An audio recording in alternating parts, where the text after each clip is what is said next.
ओम ओम श्री सद्गुरुदेव भगवान की जय। आज के भगवत चर्चा, ईश्वर चर्चा में हम सब लोग जड़ भरत के चरित्र का वर्णन करेंगे। हमारे सनातन धर्म में भरत जी तीन हुए। एक दुष्यंत पुत्र शकुंतला से भरत उत्पन्न हुए, जिनके नाम से भारत हुआ। एक दशरथ और कैकेयी के पुत्र भरत जी हुए, जो भगवान श्री राम जी के भाई थे। और एक जड़ भरत जी थे। तो मैंने ये इसलिए बताया कि आप कंफ्यूज न हो कि जड़ भरत कौन है। तो जड़ भरत एक महापुरुष थे और साधना भक्ति पूर्णतः पूर्ण ही थी, लेकिन एक छोटी सी आसक्ति ने उन्हें जन्म का कारण बनाया। पूज्य हमारे स्वामी जी के गुरु महाराज को भी 7वें जन्म में निवृत्ति मिल ही चुकी थी, लेकिन छोटी छोटी तीन आसक्तियों ने जन्म का कारण बनाया। ये संसार में मनुष्य जो जन्मता और मरता है, उसका कारण है आसक्ति, लगाव। जब तक ये लगाव नहीं छूटता है, तब तक जन्म मृत्यु से छुटकारा जीव को नहीं मिलता है। भगवान कृष्ण ने गीता में कहा कि अंत में जैसा जिसका चिंतन होता है, उसे वैसा ही जन्म मिल जाता है। बहुत से लोग पुनर्जन्म को मानते हैं, धर्मावलंबी, बहुत से नहीं मानते हैं, लेकिन वास्तव में पुनर्जन्म होता है। ये आत्मा जब तक भगवान में नहीं मिल जाती है, समाहित नहीं हो जाती है, तब तक कर्मानुसार इसे जन्म लेना ही पड़ता है। तो जड़ भरत जी एक छोटा सा मृग शावक, मृग का बच्चा पाल रखे थे, और जीवन का भी अंतिम समय था, साधना का भी अंतिम क्षण ही था, प्राप्ति नजदीक थी। अब माया किस तरह से उन्हें आसक्ति दे दी, क्यों माया बड़ी सूक्ष्म है, कब किधर से रूप बना के घुस जाए इसे कोई नहीं जानता। इसलिए कोई ये कहे कि मैं आप माया से उपराम हो गया, तो वो सर्वथा झूठ बोल रहा है, क्योंकि जिस पर भगवान की कृपा होगी वही इस माया से मुक्त हो सकता है। कहे कि ते उबरे कलिकाल महु, वही इस कलिकाल से उबरा जिस पर भगवान की कृपा हुई। कहे रखे न काहू धीर, सबके मन मन सिज हरे, जे राखे रघुबीर, ते उबरे कलिकाल महु। तो जड़ भरत जी भजन ध्यान कर रहे थे और मृग का वह बच्चा अचानक गुम हो गया। जब ध्यान से उठे, शिष्यों से पूछा, शिष्यों ने कहा गुरुदेव हम लोग 2 घंटे से खोज रहे हैं, नहीं मिल रहा है। जड़ भरत जी भगवान का नाम भी जप रहे थे और सोच रहे थे कहीं शेर न उसको खा जाए, भालू न खा जाए। छोटा बच्चा था, बड़ा प्यारा था। मैं ध्यान में बैठता था, गोदी में आके बैठ जाता था। जीवों से तो लगाव स्वाभाविक है। और यही सोचते सोचते शरीर उनका छूट गया। तो जैसा चिंतन अंत मति सो गति, जैसा चिंतन वैसा शरीर मिल गया। मृग योनि में जन्म हुआ, लेकिन अन्य मृगों से अलग, बिल्कुल अलग जड़ भरत जी रहते थे, क्योंकि आत्मा तो संत थी, महापुरुष थी।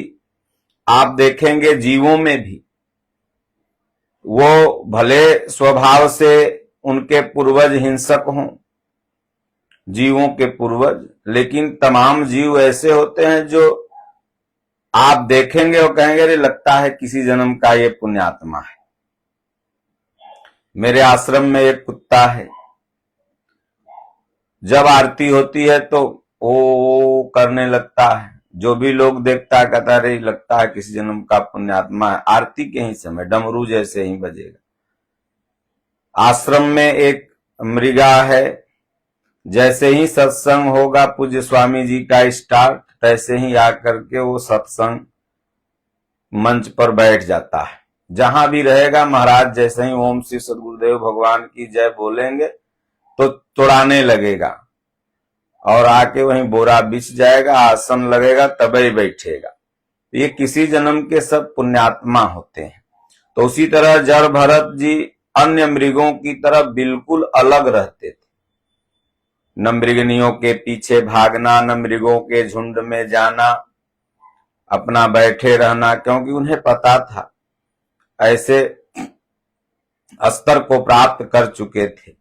लेकिन अब चिंतन अंतिम समय में था तो कुछ काटना ही पड़ेगा।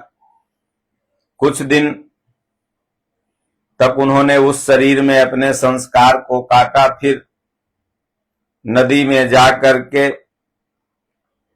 इतने पानी में, नाक भर पानी में खड़े होकर के अपना प्राण त्याग दिया और एक ब्राह्मण के घर में जन्म हुआ।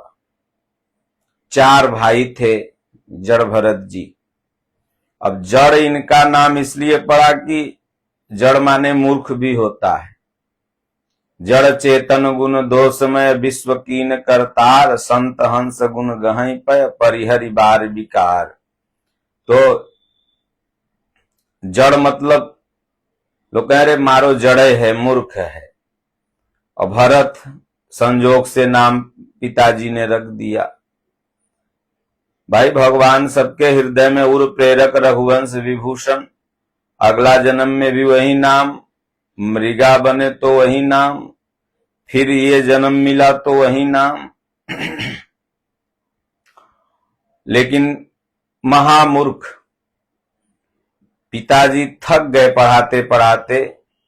जैसे कागभूसुंडी जी महाराज कहते हैं कि हारेऊ पिता पढ़ाई पढ़ाई, थाकेऊ पिता पढ़ाई पढ़ाई। हार के पिताजी पढ़ाना लिखाना छोड़ दिए, घर के कुछ काम नहीं करते थे और बैठे रहे। तो सब भाई कहा कि जब पढ़िए नहीं रहा है, लिखिए नहीं रहा है तो खेती बाड़ी करे। अब हम ही लोग, घर में बड़ी पटीदारी होती है, खाना हम बनाए तो बर्तन वो देवरान माजेगी, तो आटा सासू निकाल के देगी। तो वो भाई इतना काम किया तो वो भाई इतना करेगा, कुल कहेगा हम ही कर दें। तो उसी तरह इनके घर में भी पटीदारी थी। सब भाई के इसको बैठा के हम नहीं खिलाएंगे। देखिए जब तक आपका हाथ पैर चल रहा है, आप खूब काम कर रहे हैं तो आप होनहार हैं, होशियार हैं। काम धाम करना बंद कर दो तो सब कहेंगे कि अरे मारो निकम्मा है, इसको तो 2 रोटी देना भी व्यर्थ है। और जब भरत जी जान करके, क्योंकि अगला जन्म का संस्कार इनके साथ था, जान करके इस तरह से करते थे कि भाई जल्दी ये सब हमको भगाएं यहां से, और ताकि हम जाके अपना भगवान का भजन करें। ऐसे भागेंगे तो ये लोग खोजेंगे, पूरा जीवन खोजेंगे। किसी का बेटा साधु बन जाता है, पूज्य गुरुदेव भगवान हमारे कहते हैं कि 30 वर्ष तक उनके चाचा जी लगातार खोजते रहे, कहाँ गया, हर तीर्थों में जाके खोजते थे। कोई ऐसे नहीं छोड़ देता अपने बच्चों को, जो पढ़ाया लिखाया बड़ा किया तो ममता तो लगी रहती है। तो जड़ भरत जी सोचे ऐसे भाग जाऊंगा तो लोग खोजेंगे, ढूंढ के लाएंगे, फिर रख लेंगे, भजन करने नहीं देंगे। तो ऐसा करूं कि लोग हमसे ऊब जाएं और भगा दें। तो बड़े भाइयों ने कहा कि पिताजी इसको खेत में हम लोग धान की बिया डाल के आए हैं, कौआ चिरई सब धान के बिया चूंग जाते हैं, इसको वहीं रख देते हैं, अगोरेगा, देखेगा और किसानी लाइन में इसको धीरे धीरे हम लोग ट्रेंड करते हैं। तो सब लोग बिया हुआ डाल करके अपना चले आए और जब भरत जी ने सोचा कि इन चिड़ियों को मैं उड़ाऊंगा, पाप लगेगा। जीव जंतु से बड़ा प्रेम करते थे जड़ भरत जी, अगले जन्म का ही संस्कार था। उसी प्रेम के चक्कर में तो मृग योनि में जाना पड़ा। राजा रहुगण को जब उपदेश दे रहे थे तो इसी चलते आगे मैं बताऊंगा, चींटिए बचा के चल रहे थे। तो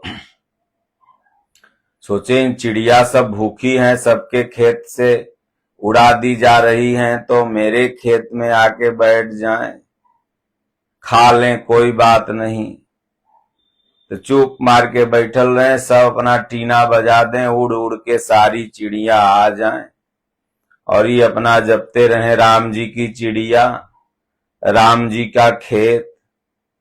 भाई मेरा तो कुछ नहीं, सब राम जी का है, तेरा तुझको अर्पण।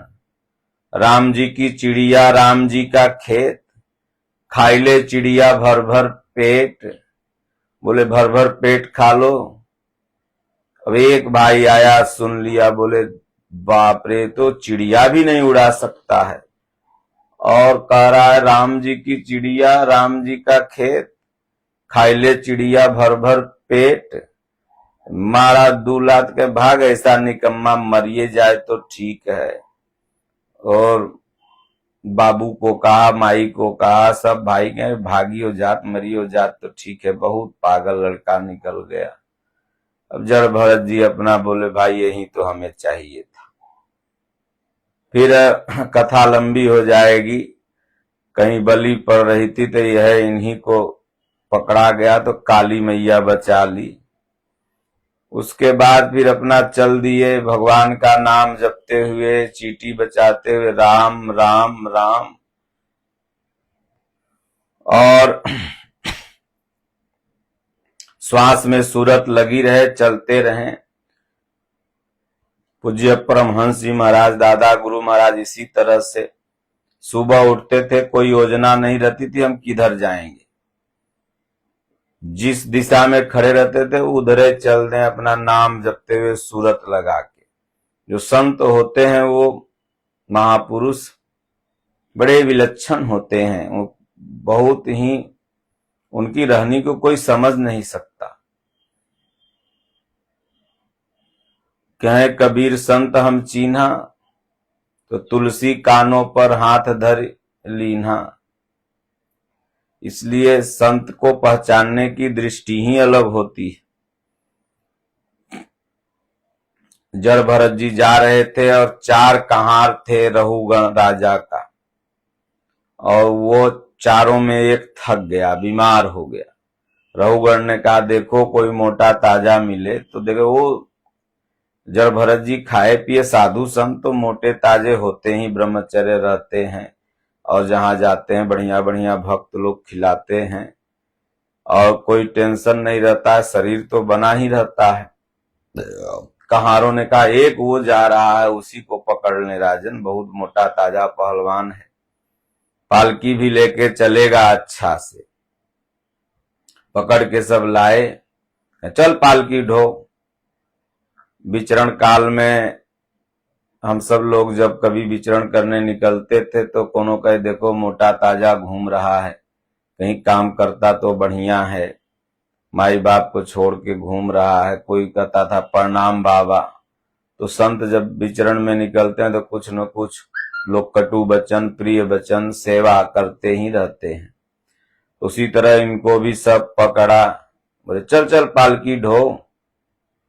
तो लगे ढोने, तो अपना नाम जपते रहे, कोई चिंटी आ जाए तो ऐसे पैर कर लें तो पालकी उधर से अनबैलेंस हो जाए। कमर में उसके दर्द होने लगा रहुगढ़ को। बोले अरे भाई पालकी कौन है जो इस तरह बदतमीजी कर रहा है। तीनों कहार ने कहा राजा साहब वो नया वाला कहार है न, मोटा वाला, ये बड़ा पैर लड़खड़ा के चल रहा है। राजा साहब ने कहा मदिरा पिया होगा, चाहे पागल होगा। खूब डांटे, खूब बिगड़े उनको, बीमार है क्या, रोगी है क्या, बढ़िया से चल, देखने में तो मोटा ताजा लग रहा है। जब रहुगण को कुछ ऐसी बात बोले जड़ भरत जी, उसे लगा कि तो कोई महात्मा है, उतर के नीचे खड़ा हुआ, दंडवत प्रणाम किया, फिर उपदेश उन्होंने दिया। फिर रहुगण राजा जड़ भरत जी का रहुगण भक्त बन गया। तो थोड़ी सी भी आसक्ति हमारे जन्म का कारण बनती है। आप किसी के घर पर जाएं, आपका मोबाइल छूट जाए, फिर आप अपना मोबाइल लेने जाते हैं ना उसके घर पर, कोई सामान छूट जाए लेने जाते हैं। उसी तरह से हम सब लोगों का कुछ यहाँ छूट जाता है, वहीं आसक्ति बनी रहती, इसलिए हम लोग जाते हैं, फिर लौट के आना पड़ता है उस आसक्ति को पूरा करने के लिए। तो इसलिए चलते फिरते उठते बैठते प्रभु के प्रति समर्पित होकर कीन्हा चहई करावई सोई, यह गति प्रबल जानई कोई कोई। भगवान जो करना चाहते हैं वही कराते हैं, लेकिन गोस्वामी जी ने कहा ये गति बड़ी प्रबल है, ये जाने कोई कोई। अभी तक तो आदमी कहता मैंने किया, मैंने ये बनाया, मैं ये करूंगा, लेकिन जब आप भक्त बन जाओगे तो कहीं यह गति प्रबल जाने कोई कोई। और जब जान जाओगे कि ये हाथ उनकी कृपा से चल रहा है, वाणी उनकी कृपा से चल रही, आंखें उनकी दया से देख रही है, तब बस यही जानोगे कि प्रभु आपकी कृपा से सब काम हो रहा है, करते हो तुम कन्हैया, करते हो तुम प्रभु जी, मेरा नाम हो रहा है। प्रभु आपकी कृपा से सब काम हो रहा है। तो सब भगवान, सब परमात्मा कोई थर्ड पावर है जो इस पूरे सृष्टि को नियंत्रित कर रहा है। प्रधानमंत्री को लगता है मैं चला रहा हूं, एसपी को लगता है मैं चला रहा हूं, थानेदार को लगता है मैं चला रहा हूं, घर के मुखिया को लगता है घर को मैं चला रहा हूं, लेकिन चलाने वाला कोई और है जो तुम्हें चला रहा है। इसलिए मैं का भान खत्म हुआ, बस ये गति प्रबल जाने कोई कोई। वो उस गति को जान जाओगे फिर भगवान नियंत्रित कर लेंगे। इसलिए खूब राम राम राम राम नाम का जाप और गीता और श्री रामचरितमानस जैसे पावन पवित्र ग्रंथ का अध्ययन, संत महापुरुषों की टूटी फूटी सेवा और उनके वाणी का श्रवण करते जाओगे, भक्ति में वृद्धि होते जाएगी। फिर धीरे धीरे धीरे धीरे एक आखिरी जन्म आपका हो जाएगा। पूज्य स्वामी जी हमारे कहते हैं कि वही जन्म सराहनीय है, वही जन्म सराहनीय है जिसका दोबारा जन्म न हो, और वही मृत्यु सराहनीय है जिसकी दोबारा मृत्यु न हो। इसलिए धीरे धीरे वो आखिरी जन्म, वह आखिरी पड़ाव आ जाएगा और चलते फिरते नाम जपते रहना है। बोलो गुरुदेव भगवान की जय।